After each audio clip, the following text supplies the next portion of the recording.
चलिए देखते हैं। पहले मैं बॉय के नीचे वाला ऐसे उसका चिन बना लेंगे। अब हम बनाएंगे उसका हेयर। बी और वाई को इस तरह से कनेक्ट कर कर। वाओ!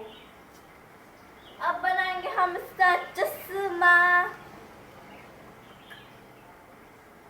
इधर बीच में 2 लाइन दे देंगे, इसके आँख बना देंगे, छोटे छोटे से आँख। और अब हम बना देंगे इसके प्यारे से कान,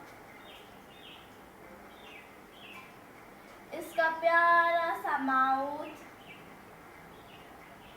और अब बनाएंगे इसका हेयर।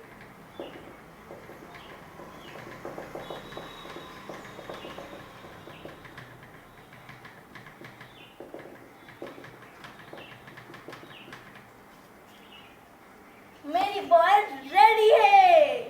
आपको मेरी बॉय कैसी लगी मुझे जरूर बताना और इस चैनल को